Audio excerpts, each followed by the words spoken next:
नमस्कार, मीनाज रेसिपीमध्ये तुमचं परत एकदा स्वागत आहे। आज आपण सगळ्यांचीच फेवरेट डिश बनवणार आहोत, डोसा चटणी। त्यासाठी आपल्याला लागणारं साहित्य आहे 2 वाट्या तांदूळ भिजत ठेवायचे,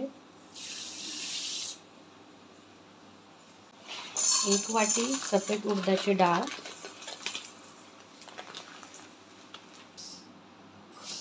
1 चमचा मेथी दाणे। हे स्वच्छ धुवून घेतलं आहे आणि याच्यामध्ये पाणी घालून ठेवलं आहे। आता आपल्याला याला 7 ते 8 तास पूर्णपणे 8 तास भिजवल्यानंतर हे मिक्सरला ग्राइंड करून घेतलं होतं। तांदूळ आणि डाळ रात्रभर मी भिजत ठेवलं होतं। आता पूर्णपणे हे पीठ डोशासाठी रेडी आहे, तर आपण याचे डोसे बनवूया।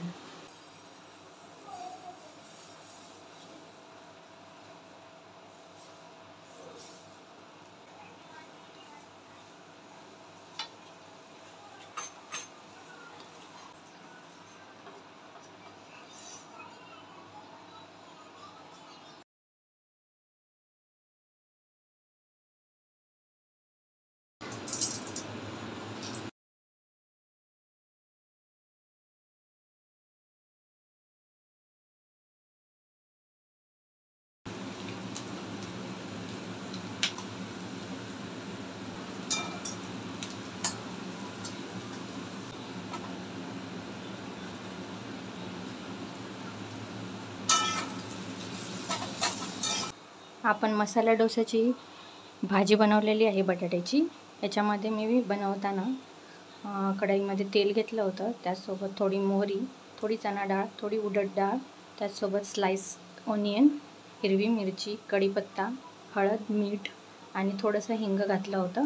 ते चांगलं परतून झाल्यानंतर त्याच्यामध्ये बटाटा घातला आहे शिजवलेला आणि थोडीशी कोथिंबीर घालूया। 1-2 ते 3 मिनिटं त्याला झाकून ठेवूया। त्यानंतर रेडी आहे आपली मसाला डोसाची बटाट्याची भाजी। आता आपण चटणी बनवूया खोबऱ्याची। ओल्या नारळाचे काप करून घेतले। मिरच्या घालूया, तुम्हाला तिखट हवी असेल तर मिरचीचं प्रमाण वाढवा। थोडासा कढीपत्ता, कोथिंबीर, त्यासोबत थोडंसं अद्रक आणि थोडीशी चिंच। या चटणीमध्ये तुम्ही भाजकी चणा डाळ किंवा दही हेही ॲड करू शकता। आता माझ्याकडे दोन्ही अवेलेबल नाही आहे, त्यामुळे ही अशी चटणी खूप टेस्टी लागते। आता आपण हे मिक्सरला ग्राइंड करून घेऊया। चटणी रेडी झाली आहे, मिक्सरला ग्राइंड करून झाली आहे। आता आपण याला तडका देऊया। मोहरी 1 टीस्पून, थोडीशी उडद डाळ, तुमच्याकडे लाल सुकी मिरची असेल तर तुम्ही ती फोडणीला देऊ शकता।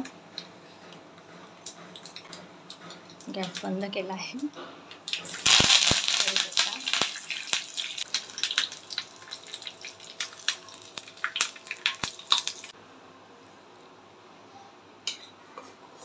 मिक्स करून घेऊया। रेडी आहे आपली खोबऱ्याची चटणी। ह्याच्यामध्ये थोडंसं मीठ घालूया चवीप्रमाणे। रेडी आहे आपला मसाला डोसा, एकदा नक्की ट्राय करून बघा।